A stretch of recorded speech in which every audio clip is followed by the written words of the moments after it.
Um, it's Kim Vopni, and I'm here for office hours, and I'm going to talk about movement for menopause today.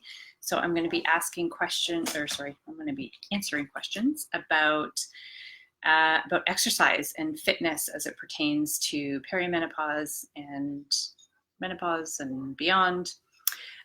So anybody who is, if you have any questions, you're certainly welcome to, but I'm just going to start.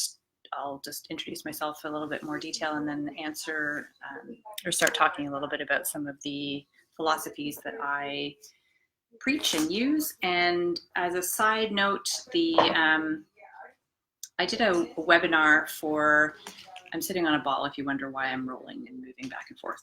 I did a webinar for Shirley, and actually it wasn't for Shirley per se, it was a menopause webinar that I've given to Shirley, and she's going to be posting it in the units later today.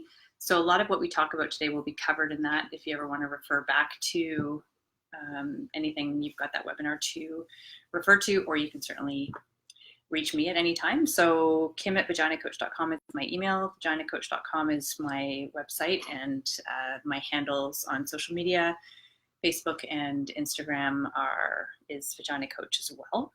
So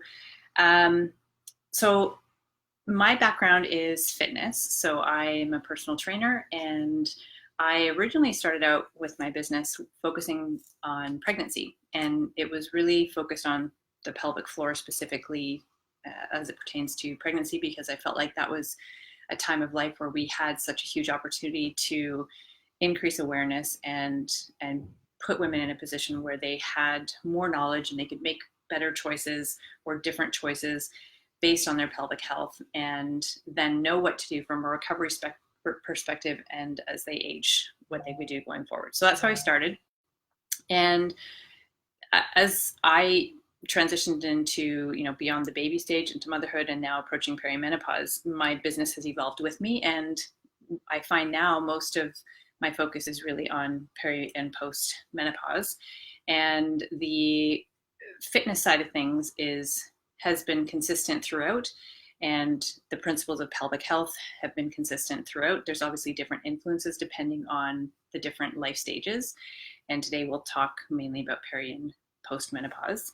Shirley has just chimed in. Last night we had a thread go crazy with over 50 women posting about bladder leakage. Yes, we're going to talk a lot about bladder leakage. So so there's different influences throughout the life stages, and how we move changes, and the choices in movement may change dependent on what's happening with our pelvic floor. So Shirley's just mentioned bladder leakage, and I'll just jump right into that. So bladder leakage is incontinence, and there are different types of incontinence. There's stress urinary incontinence, which is the one most typically associated with sneeze, pee, or leaking.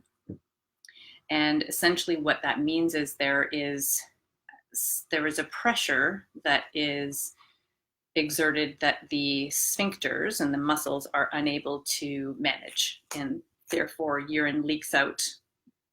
In stress urinary incontinence, usually it's just little bits at a time, potentially throughout the day, but the muscles and sphincters don't have the ability to manage the pressure that is being exerted, and therefore urine is leaking out. So sphincters are there to help keep things closed until we want to eliminate, and if they can't keep things closed, then stuff will leak out. Same as on the anal sphincter as well. Urge incontinence happens when you may be feeling totally fine, and all of a sudden, oh my God, I gotta go, and you feel like you can't make it to the bathroom in time. So the one that is most commonly talked about, and the one that would generally interfere with fitness more so, would be stress urinary incontinence.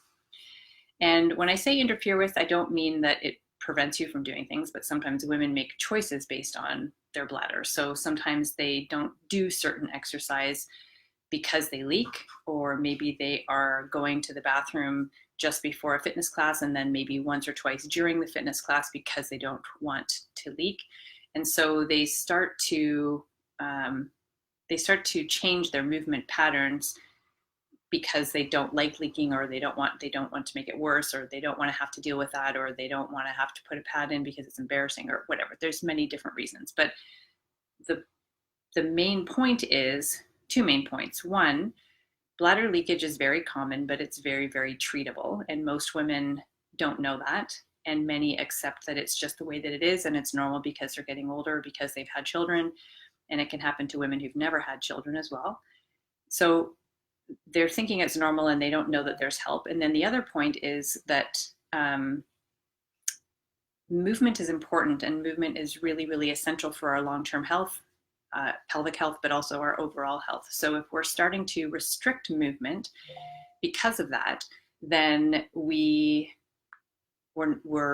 hindering our overall health as a result. So we want to move, and we have to move, and maybe the way that you move changes based on symptoms, and it's okay, but we don't want to get in a situation where we're not moving at all, where we're completely eliminating movement based on our bladder or based on our pelvic health. So in terms of movement that I prescribe any movement really, and any movement is good. What I usually say is to exercise or work out in your symptom-free zone if you have symptoms. So symptoms, if we're talking about pelvic floor symptoms, so if you do have any incontinence, or if you have any sensations of heaviness from prolapse, or if you notice during the exercise that you have some back pain, or maybe after, a couple hours later, or maybe the next day you have increased back pain or increased sensations of heaviness, those are all signs that the body is sending you, saying it wants to change. So it didn't like something, and it's sending you a signal to get you to change something. So maybe it means, please don't do that again, or maybe it means, please do it differently, or it can mean many things, but we want to pay attention to what those symptoms are. And if there's one thing that I recommend that every single woman do, every single person do really, is to walk every single day. And as we approach, when we're in perimenopause, and as we're approaching menopause and even beyond, the intensity levels, I guess I will say, people think that harder is better. And a lot of women, especially, so it's very common to have a change in body composition as we approach menopause, or once we're in menopause. And so some women are unhappy with that and may want to change that. And they may want to try to, they're maybe pursuing activities that are more intense and maybe restricting calories in an attempt to change their body composition. So they want to manage their weight.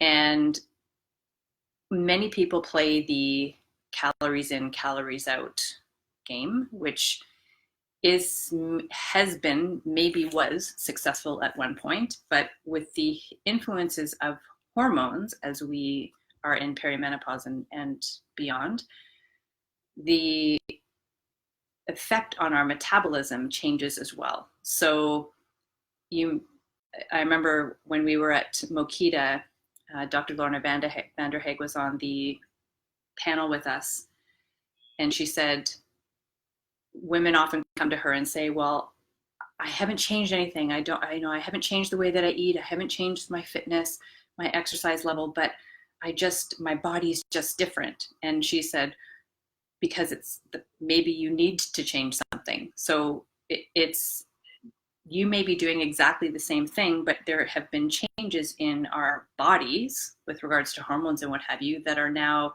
changing our metabolism. So we may need to move differently. And people then, because maybe they're saying, well, I haven't done anything different, and they're noticing that their body composition is changing, and they potentially want to lose some of the weight that they may have gained, especially in the abdomen, they often start to work out more intensely, and they maybe are restricting calories. And when you restrict calories, it influences the metabolism and actually can slow it down.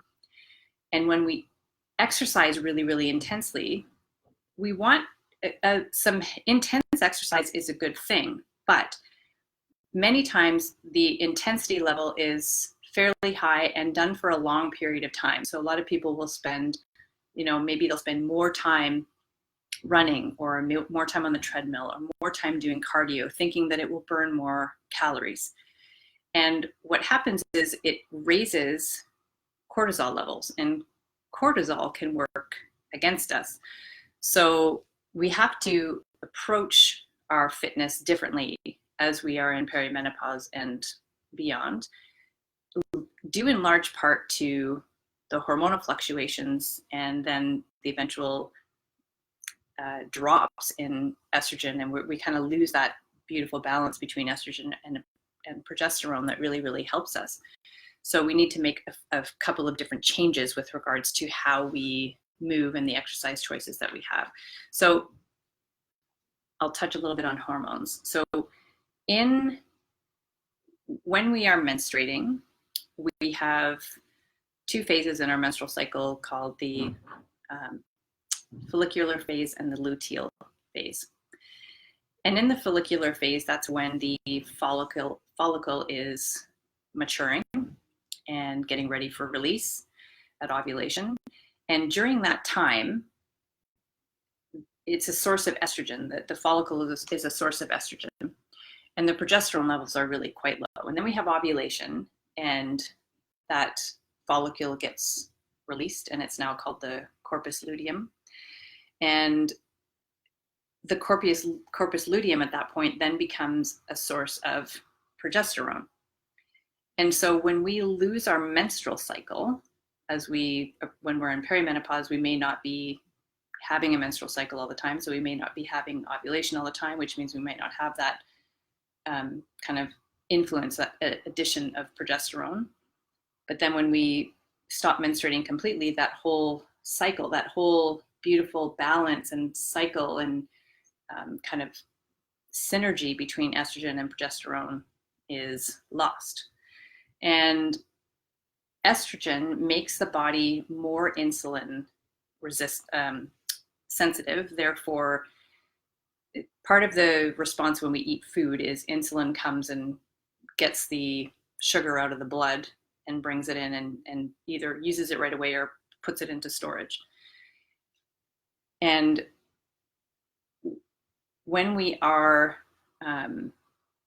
the estrogen plays a role in helping that process happen, basically. And it's more or less likely that all that sugar will then get stored as fat. So once we lose the estrogen in our body, then we now are more insulin resistant, meaning we don't manage those that sugar and carbohydrate and what have you coming into the body as well, and it's more likely to be funneled off and stored as fat. So that's one challenge. And then estrogen and progesterone both contribute to us being less responsive to cortisol. And when we again lose that balance that we have of them, it makes we are influenced more by cortisol, which typically has more likelihood that there will be some fat storage, particularly around the abdomen. So those are the influences that are happening that are oftentimes motivators to move a certain way or to choose certain types of activity. And the high intensity produces cortisol. So when we know now, if we don't have the influence of the hormones to help us manage that cortisol, and if we're exercising in a way that's contributing to more cortisol, that can be a reason why sometimes the distribution of weight around the midsection can be more challenging. So lowering the intensity of exercise can often be more beneficial. And a lot of women experience more changes when they take out that the prolonged cardio and that the stuff that's really producing more cortisol, essentially. So with an aim of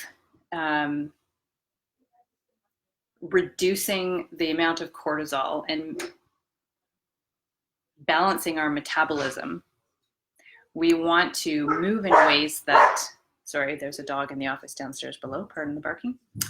We want to move in ways that doesn't cause those spikes in cortisol. We still want some high intensity, but it should be a very short duration, and it should be balanced out by stress reduction. So leisurely walks or yoga, stretching, a lot more calming type things. And a lot of what I do from a pelvic floor exercise perspective, you could lump into that category. So the down training, pelvic floor down training exercises, even some of the up training you could consider kind of more on the low intensity side of things. That in turn can help support the bladder, the leakage side of things. And oftentimes it's the high intense activities that are also contributing to the leakage. And I'm just looking at what else Shirley has written here. I think she's just writing down my tips. Yes, she is. Thank you very much, Shirley. So it's not to say, well, if you leak, then you can't do intense activity anymore. And if you're in menopause, you can't do intense activity. You absolutely can. But there are also ways to manage the intensity of your activities. And I'll show you a few in a minute. But when people think of high intensity interval training per se, it's usually squat jumps and box jumps or running on the spot, high knees, star jumps, all sorts of things that if somebody's dealing with pelvic floor challenges, they look at and they cringe. And there are lots of ways to still get your heart rate up and still have a level of intensity without having the really, really high impact that can be can trigger symptoms, or maybe, and it's not even so much about triggering symptoms. For some people, the symptoms actually, they don't care about them. And there are other people that the symptoms are very, they affect their psyche a lot. So I first ask, like usually I say stay within your symptom-free zone, but if your symptoms don't bother you, then I still kind of feel like you should stay in your symptom-free zone, only because we want to work on improving and eliminating the symptoms, even if they don't necessarily bother you, because they still are a sign that the body is asking for something to change. So I do still believe in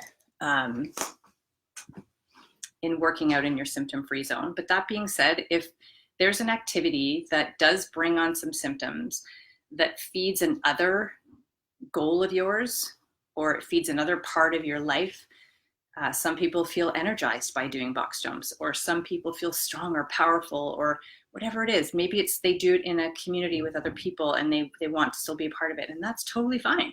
That's totally fine.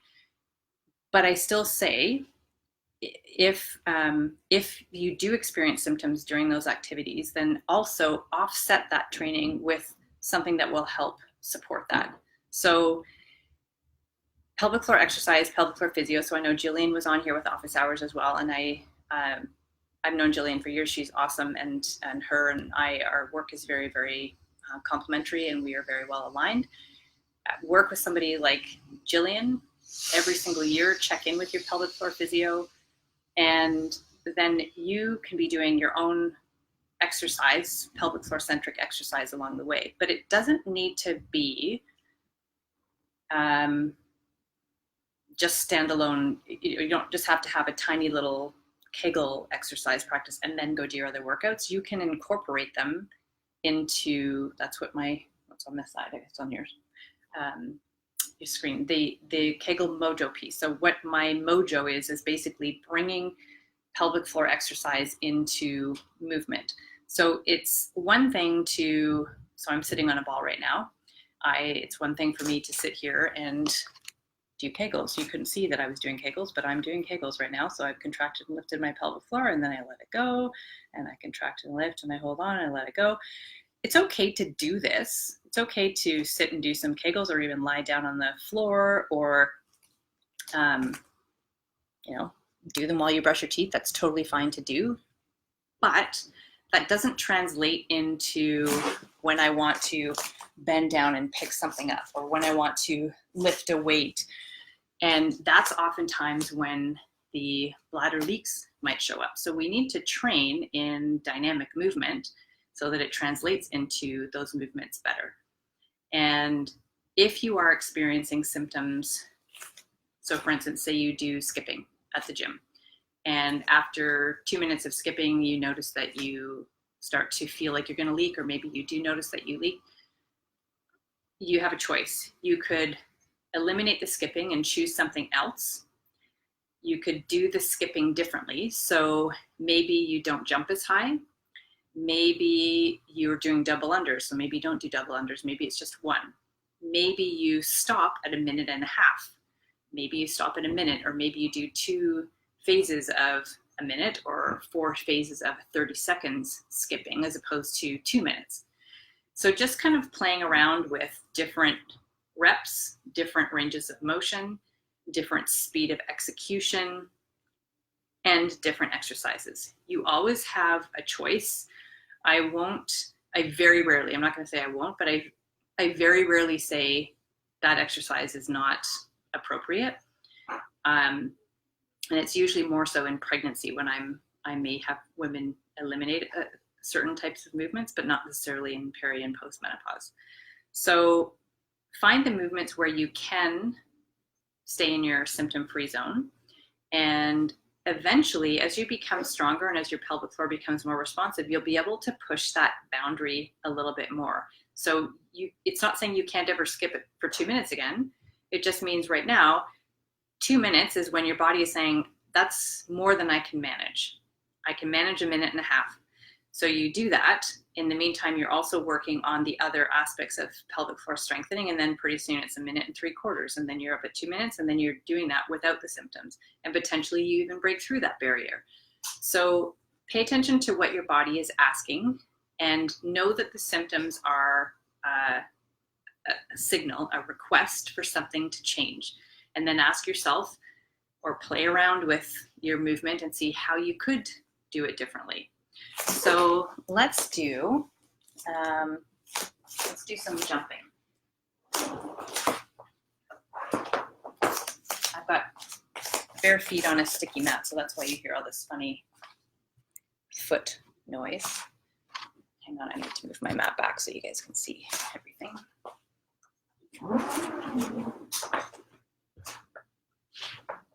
So we're going to see how we could jump differently. So here's an exercise that is quite common in high intensity interval training. So there is a squat jump. So you start out in a squat, you jump up, and you come and you land back down in a squat. And maybe you could do 5 of those. Maybe you can't even do 1 of those without a symptom showing up. So how could we do that differently? We could reduce how low we come down. So maybe we just have a tiny bend in the knees and then we hop. Or maybe we come down and then we come up, and here add the little hop. Maybe it's when it's more explosive that it's harder to manage.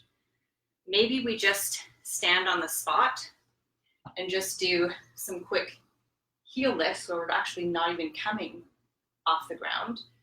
Maybe we just do tiny little hops on the spot. Maybe we do side step hops. Sometimes spreading the legs can bring on other symptoms as well, but maybe that's okay. Or maybe we just narrow the range of motion. People are afraid to bounce when they have pelvic floor challenges, but bouncing can be helpful. It's a movement that our pelvic floor enjoys and is meant to manage. And if we are experiencing the symptoms, try to change something, but now also let's try to coordinate the breath. So if you followed anything that I do, the core breath is basically a Kegel. So when we take a breath in, here's my pelvic floor, the pelvic floor lengthens and expands. And then when we exhale, the pelvic floor, it's like the edges kind of come together and then they lift up. So inhales are expanding, exhales coming together and drawing up. Inhale and expand, exhale. And I usually do a pursed lip exhale, and then add on a cue. So My favorite cues are pick up a blueberry with your vagina and your anus, sip a milkshake through a straw with your vagina. And I have one that a client of mine really liked, where she thought of her pelvic floor like a net. She would inhale and she would cast her net, and she would exhale and she would gather her net. So those are 3 that you can try out to see which one you might like better. And now we're going to coordinate it with movement. So we're going to exhale just before we jump. So just before we hop. So we're just going to do it on the spot here. So I'm going to inhale and expand, exhale and engage, and jump.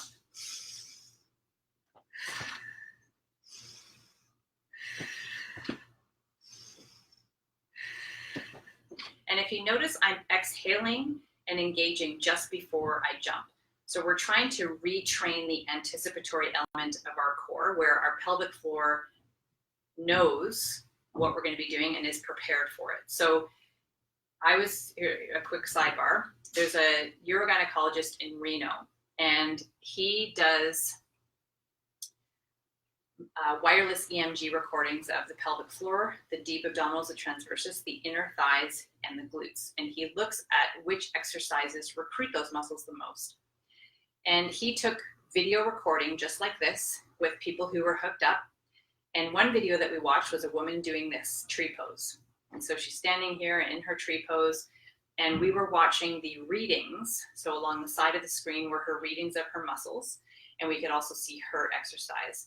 And this is what happened. So we were watching, she's steady, everything's totally fine. And then all of a sudden on the readings, we see her pelvic floor shoot up, and it happened milliseconds before she started to lose her balance and tip over. And that was a prime example of how the pelvic floor knew she was going to fall even before she fell. And it was ready, and it shot up, and it was prepared, and it supported that fall, essentially. So sometimes that anticipatory element is lost, meaning it's the timing that is off, and we just need to retrain that. So we're now saying, remember pelvic floor, I'm going to exert a force here. Let's contract before I do that. And then eventually we contract as we do it, and then eventually it's just automated, and it happens without having to think about picking up blueberries or sipping up milkshakes. Okay, so now let's do it with little lateral hops. So we're going to inhale and expand, exhale and engage, and hop. Inhale, exhale, and hop.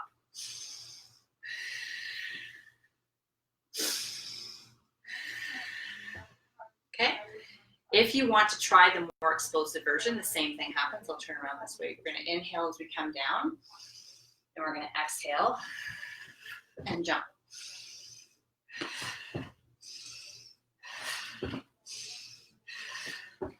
So those are a few different ways from a jumping perspective, and how you can coordinate the core breath with your movement. The same thing, my nose is running because I'm all hot now. I have an incontinent nose, not an incontinent pelvic floor. That same principle applies to really any movement, whether it's a jumping movement or a static bicep curl movement. So high intensity exercise doesn't have to be high impact, and high intensity exercise can also be with weights. So lifting heavy weights, that's another thing that people think maybe they can't do anymore because it was bringing on symptoms, or they think it's going to be damaging to their pelvic floor, or they may have even been told, because you have a prolapse, you can't lift anything over 10 kilograms, which is crazy. You absolutely can lift. You might change your strategy a little bit, but you absolutely can. You can do whatever you want. And there are so many things that we can do to help manage our, sorry, I'm just going to look through the questions here. Manage our movement.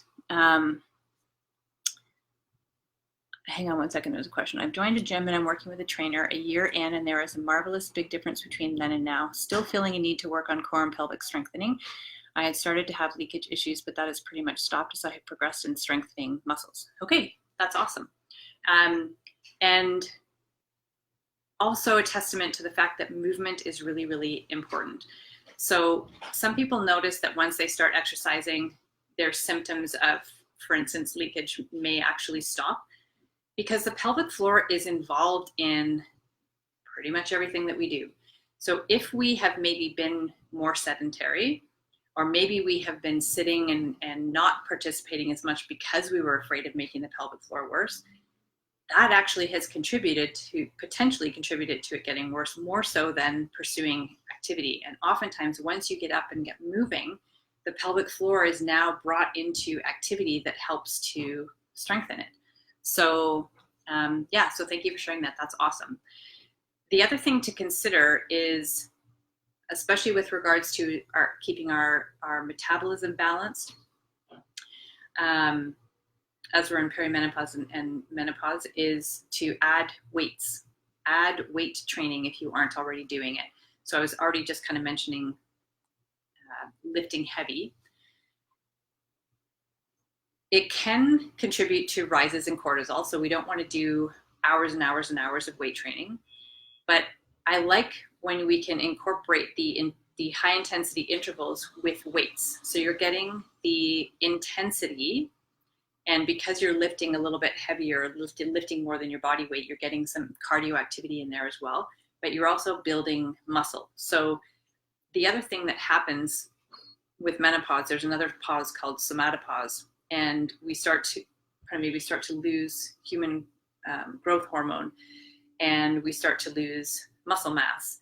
And so the more we can, especially in perimenopause and even before that, the more we can work on activities that build up our muscles and also build up our bones, the better off we will be once we get to menopause. So we really want to make sure that we are stimulating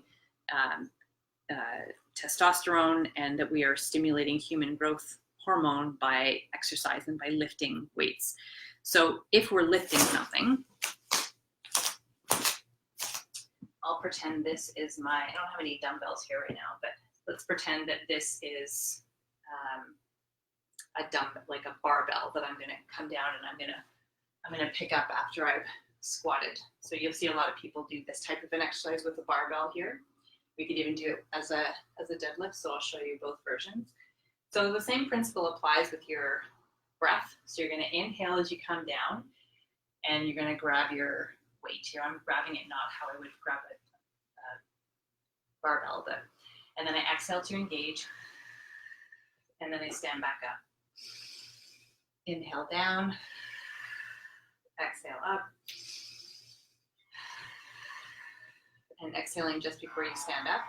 You could do it as a deadlift as well. So I usually do a slight bend in the knees with the deadlift. So we're going to inhale down, exhale,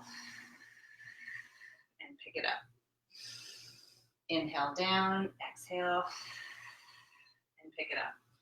Now, I have shown you how to exhale just before exertion, which is the movement, the hard part of a movement. When are you exerting the force? But when we look at how we can do things differently and manage symptoms, some people might say, it's here when I'm coming down to pick up my weight that I feel like I'm going to leak. So if that's the case, then we're going to inhale to prepare here, and we're going to exhale to engage. Keep that engagement as we lower down, and then potentially inhale up with the weight, or exhale to engage, then come down, and then do another breath here. Inhale to expand, exhale to engage, and then stand back up. So you can play around with so many different things where you add in your voluntary pelvic floor activation, the speed at which you do the movement, the number of repetitions that you do, the weight that you lift, the range of motion. So the other thing you could do as well is, I'm going to have my thumb to you for a second, but maybe coming all the way down. So maybe coming down here is more challenge than your body can manage right now. So what if the weight was a little bit higher? We didn't have to bend down all the way. So if we went down here, so inhale and expand, and come down here.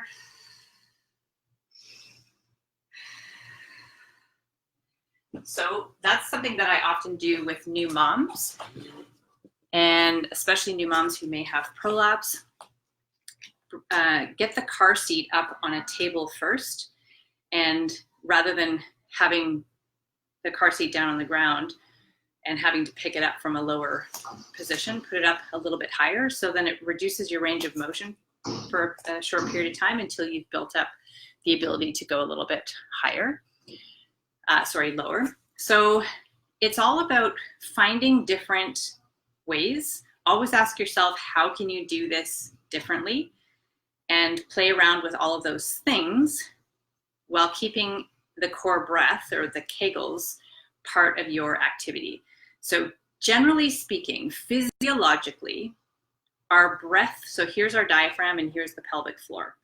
When we take a breath in, the diaphragm comes down and it draws air in, and it asks the ribs to expand, it asks the belly to expand, and it asks the pelvic floor to expand so that the maximum amount of air can come in. And then when we exhale, our pelvic floor and our abdomen are part of what helps push the air out of the body. So the pelvic floor contracts and lifts, the abdomen naturally draws in, the ribs start to soften, and that air comes out.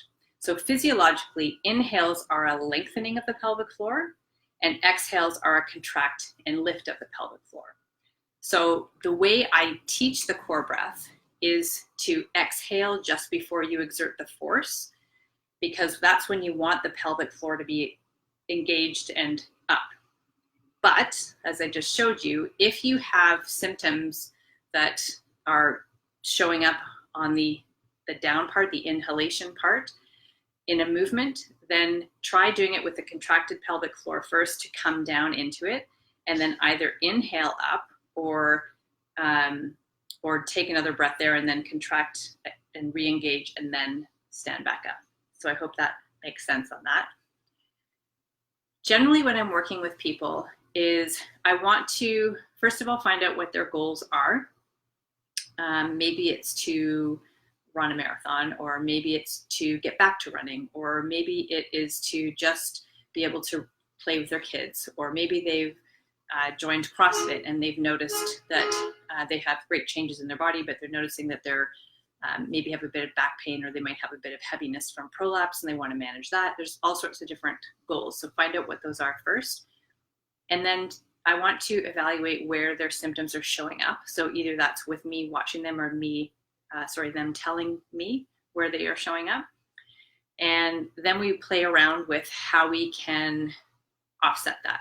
So I was talking earlier about, is it a time thing? Is it a speed? Like how fast you're performing the movement? Is it maybe that particular movement is done near the end of your workout? What if you did it first before the pelvic floor has become fatigued with all of the other things that you've been doing? So those are some of the things to consider. With regards to prolapse, kind of what I was just mentioning with changing the time that you do it, or where in your workout you do it. People with prolapse, another recommendation I have is to exercise earlier in the day. So typically prolapse symptoms will become more noticeable as the day progresses, especially if you have spent a lot of time lifting and moving out around through the day.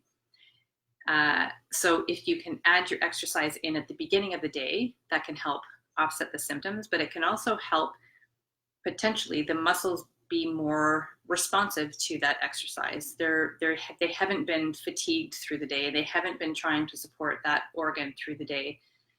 You're fresher in the morning, so you can try that. The other thing is a pessary. So pessaries are really, really helpful, especially for women who do participate in more intense activity. And some people say, well, are they kind of like a crutch? And is it going to make things worse, or am I doing more damage by using a pessary? And I think pessaries are awesome. And if you have an option to use one, I think it can help not only just alleviate symptoms, but it helps put the organs back up to where they are supposed to be. And those muscles then around the pelvic floor can respond better.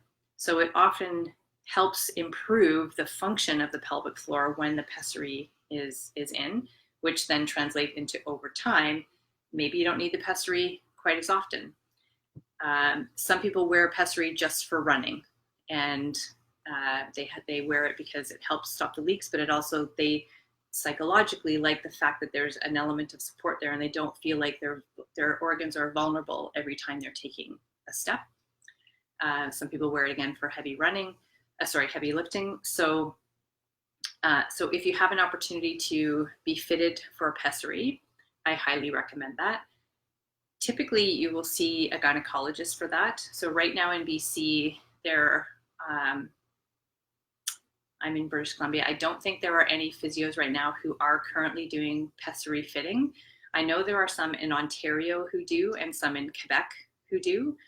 And I don't know about the US right now, but typically it is something that is done through a gynecologist, and it can take a few times. So I always say you need to have a little bit of patience with regards to pessaries. The first time is likely not going to be the best one. Either it's not the right shape or it's not the right size. So sometimes it could be 2, 3, even upwards of 4 times that you need to return to find the one that fits. But once you do, it really truly can be life changing. So I highly recommend that you use that from a fitness and movement perspective. But overall, with regards to movement for menopause, emphasize stress reducing. We don't want exercise to be an additional stressor that is contributing to rises in cortisol that our body is already not managing as well as it used to before perimenopause and menopause. So the more we can reduce the stress in our life, and by that doesn't mean that you just have to go and just practice yoga. It means that the exercise you're choosing really truly needs to be enjoyable. If you're in a class that you like because your girlfriends are there, but you kind of hate it at the same time, so I feel that way about spinning. I kind of like the sweat, but overall, I really don't love spinning. So why am I doing it? And so you want to make sure that what you're doing is not creating additional stress in your life. Once we reach perimenopause and menopause, in today's day and age, we have a heavy load. We are managing our own lives. We may still have children at home that we're raising. We have partnerships. We may have aging parents that we're managing on top of all the other sort of day-to-day stuff. So there's a lot. And then we are trying to fit in some exercise. And if it's exercise that we don't really love, but we feel like we should do it, that's just an additional stressor. So find ways to reduce the stress in your life. And during that, it also, if you are pursuing yoga, it's also kind of the down training. When I refer to pelvic floor training, there's an element of down training and there's an element of up training. So if you think about what I was doing here, the inhale and expand and exhale and engage, some people, especially if you do have a lot of stress in your life, the pelvic floor is kind of held in a partially contracted state all the time. That can happen from people who are afraid of leaking. It can happen for people who have prolapse, who are afraid that something's going to fall out. It can happen from injury that has contributed to muscles not being as free maybe on one side as they are on the other. It can happen for many reasons. So if the muscles are already kind of up here, the focus, the most beneficial would be to focus more on trying to get back down here, and then doing another couple of cycles, and then maybe it kind of cycles back up to holding here. So then we focus more on the inhalation, the blossom breath, as I call it sometimes too, and working more on learning to relax and to let go. So In yoga, there's lots of different poses, and a lot of the work, the release exercises I have are inspiration from yoga. So supine butterfly is one that I really love, which I'll show you in a second. Legs up the wall pose, which I'll also show you. Those are really great restorative poses where you can just be, you can just hang out and just allow softening and allow release. And it helps manage cortisol, it helps balance our stress, and it benefits your pelvic floor as well. So movement for menopause should be stress reducing. It should also be bone loading. Again, I talked about the fact that it's more likely that osteoporosis can start to become a reality. So we want to build up our stores as much as possible. And we want to load our joints and load our bones. And with that, it's important that you pay attention to how you hold your body. So a lot of times, especially women who have been or are pregnant, the center of gravity shifts, and typically posture becomes a little bit more like this. So you see how my legs have kind of shifted forward, a bit of a forward lean, and my pelvis has been pushed a little bit forward, and my upper back is kind of leaning back. So this is very common with pregnant women and new moms, but again, it can happen. I see it in men, I see it in children. It's not just something that happens to people who've been pregnant at some point in their life. So to back up here, with regards to bone loading, here, the weight is not actually going through my joints. If I was to draw a plumb line, the plumb line should go through my ears, shoulders, pelvis, knees, ankles. And right now, I would definitely not have a straight plumb line. This would be more of a straight plumb line. And here, my joints are loaded. We need to take advantage of our joints that are there to help manage loads. And if we're spending more time here, we're actually putting the joints at a disadvantage, and muscles start to shorten. Like my hamstrings become very short here, my calves become very short, my glutes become quite flat because they're not working as much, and my pelvic floor, deep in my posterior pelvic floor, starts to become quite grippy. My hip flexors are under a lot of strain here, but they're also becoming kind of stretched. So this isn't necessarily what we want to do in terms of promoting healthy joint function and bone health as we get older. We want to stay more in alignment throughout the day. So how you hold yourself is important. We do want to have an element of becoming breathless, meaning we want some intense intervals in there, but short periods of time, maybe 20 minutes at the most. And I like doing it with weights, and intervals usually somewhere around, like, say 45 seconds of work and 20 seconds, 15 to 20 second rest, or maybe it's a 30-second interval and then 30-second rest. And there's also something to be said for work as hard as you can and then take as long as you need to rest. And the first few times you do that, it might mean that you've done it once, you've worked as hard as you possibly can for 60 seconds, and then you're like, I'm done, I can't do any more today. That's totally okay. Next time you do it, you're probably gonna do 2 of those cycles, and then eventually you get up to doing maybe 10 repetitions, and that's gonna cover off generally around a 20-minute period of time.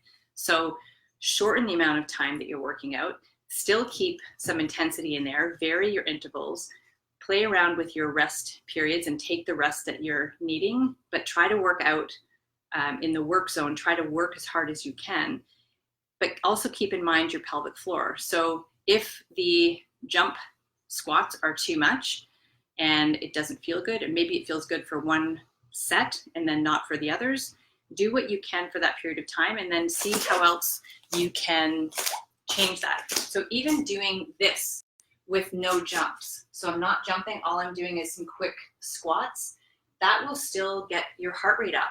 Or maybe putting dumbbells in either hand and doing some squats here with doing weighted squats. All of those can increase intensity. It doesn't have to mean jumping, and it doesn't have to mean impact. There's lots of ways of increasing intensity. You can even walk up a flight of stairs.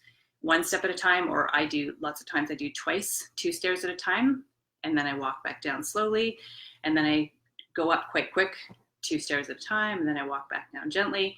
So be creative. I call them MSU, make shit up exercises, where let's try this. Let's see what happens. Let's see how my body responds. Let's play around with this interval of time and pay attention to your symptoms.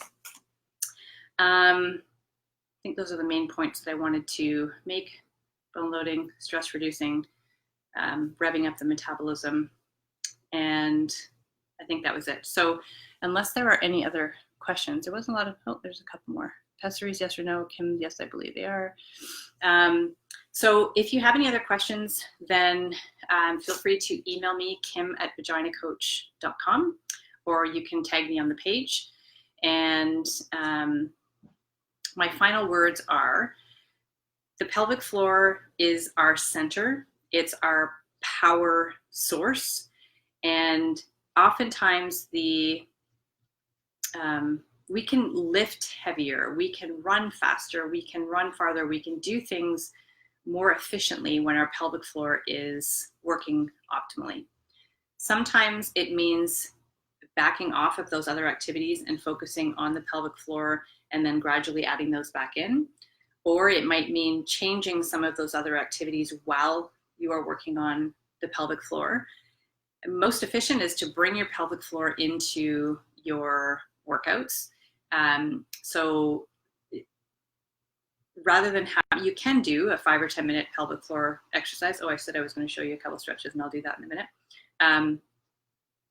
You can do an isolated pelvic floor workout and then do your regular workout, or you can incorporate them, as I was showing you, to incorporate your core breath into your weights. And that's typically what I do. So on occasion, I do a static set of Kegels, either sitting on a ball or lying down, or sometimes I use a device. So I like the PeriFit, the LV, or the V-Sculpt, and the V-Sculpt is the one that I use the most because it has other benefits as well, rather than just the just for Kegels. But more often than not, I bring my pelvic floor exercise into, I always bring my pelvic floor fitness into my weight training. So as I'm doing my weightlifting, whatever exercise it is, I'm always inhaling to expand, exhaling to engage, and then exerting the force or lifting whatever it is that I'm doing. And that means that I get lots of activity in my pelvic floor. I still get my workout in for working on my muscles and my bone mass, and helping to manage my cortisol levels by not doing that too much. So it's usually I usually do weights for 10 to 20 minutes. I try to walk, I would say I probably walk 4 times a week, and I generally walk for anywhere between half an hour to 45 minutes. And then usually, I'd say probably twice a week, I will do some sort of an interval cardio. So I have a machine at home called the Max Trainer, which is, I think it's a Bowflex machine, where it's kind of like an elliptical. So it's a low intensity exercise. But low intensity, I mean low impact, but it's a high intensity activity. So I'm going to show you a couple of down training things, and then I will send you off on your way. So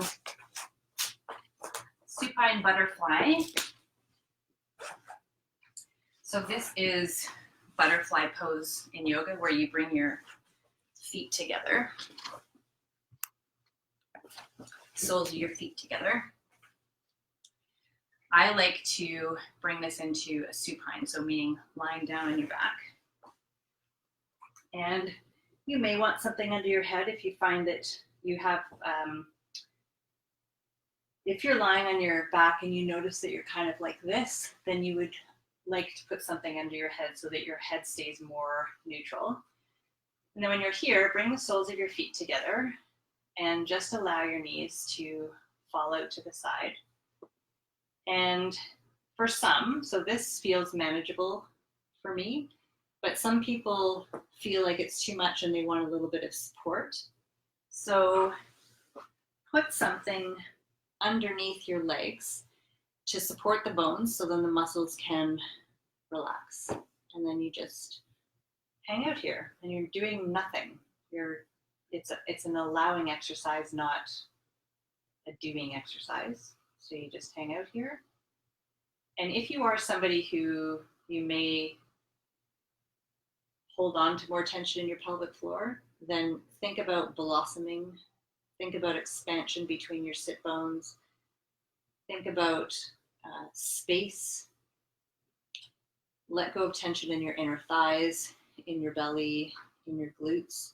Sometimes people, if you really focus on letting go of your glutes, you notice that you sink to the floor mode. So that's me clenching my glutes. So a lot of people feel a lot of tension here because their glutes aren't relaxed. So if you can relax and soften your glutes, sometimes that's the culprit.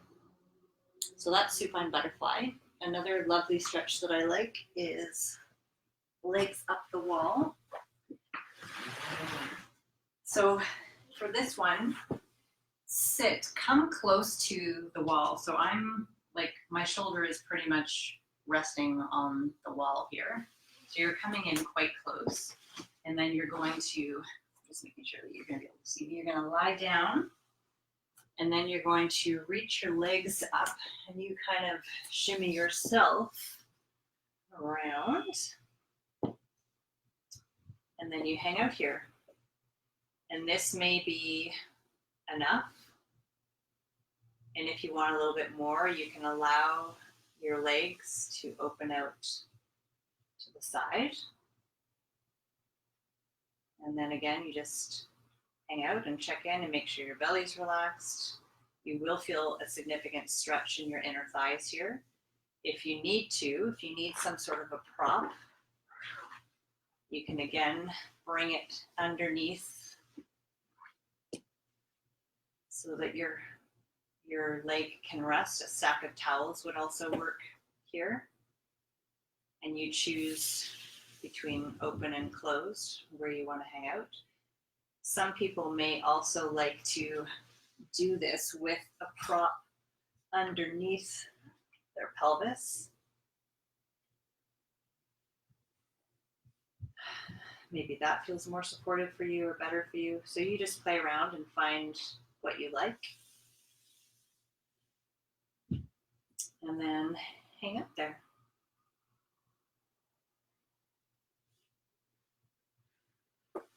So I hope you found that helpful, and go do some movement. And I will see you online. For those of you that celebrate Christmas, Merry Christmas and Happy New Decade coming up. And yeah, that's about it. See you later.